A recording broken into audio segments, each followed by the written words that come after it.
ঈদের নামাজ পড়ে একটা যুবক কবরের কিনারায় দাঁড়াইয়া দাঁড়াইয়া কান্না করে। এরে যুবক কেন কাঁদো?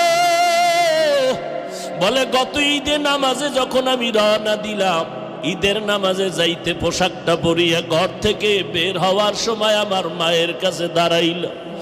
আমার মা আমার মাথায় হাত দিয়া কলিজা ভরে দোয়া করে দিলেন। আমার বাবারে হাতটা ধইরা সাথে নিয়ে ঈদের নামাজ এক জায়গায় দাঁড়াইয়া আদায় করেছে। আজ যখন আমি ঈদের নামাজের জন্য ঘর থেকে বের হইতেছিলাম, আমি হঠাৎ করিয়া মায়ের দোয়ার কথা মনে পড়ে মায়ের বিছানার দিকে নজর পড়ে গেল। তাকায় দেখি বিছানা খালি, আমার মা বিছানায় নাই। নামাজের মুসল্লায় দাঁড়াইয়া দেখি আমার ডান পাশে আমার বাবাই কই? আমার বাবাই তো আমার পাশে আজকে দাঁড়াইলো না। কই আমি আজ এতিমের মতো হয়ে গেলাম। কে আমার একটু মাথায় হাত দিয়ে দোয়া দিবে রে যুবক? ও যুবকেরা, ওই মা বাবার দোয়া ছাড়া তুমি পরীক্ষায় ভালো নাম্বার পাও নাই। ওই মা বাবার চোখের পানি আর দোয়া ছাড়া আমি হাফিজুর রহমান চেয়ারে বসতে পারি নাই। ওই মা বাবার চোখের পানি আর দোয়া ছাড়া তুমি মাওলানা মুফতি হইতে পারো না রে যুবক।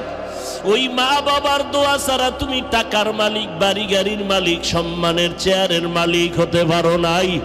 ওই মায়ের কথা মনে যদি থাকে রে যুবক, ওই মায়ের কথা বলিয়া কে কাঁদাইছো? পায়ে হাত রেখে বলি, যা যদি মা বেঁচে থাকে পাও ধরিয়া ক্ষমা নাও। কারণ মায়ের চোখের পানি ছাড়া তুমি আজকে টাকার মালিক হতে পারো নাই। ওই মাকে ধমক দিয়ে কত চোখের পানি ফালাইছো রে সন্তান। ওই মা তোরে যদি দোয়া না করে তোর জন্য জাহান্নাম হারাম হয়ে যাবে। ওই বাবারে ভুলিয়া কেমনে আরামে ঘুমাও? ওই মাকে ভুলিয়া কেমনে আরামে ঘুমাও? ও যুবক, এত নিষ্ঠুর কেন হইলি? চোখেও কি একটু পানি আসবে না রে বাবা? ওই মাকে হারাইয়া বাবারে হারাইয়া কেমনে ঘুমাও? এক ফোঁটা চোখের পানি ছেড়ে দিয়া দোয়া কর। ওই বাবাই কবরের থেকে দোয়ার অপেক্ষায় তাকাইয়াছে। ওই বাবার চেহারাটাও কি মনে পড়ে না রে সন্তান?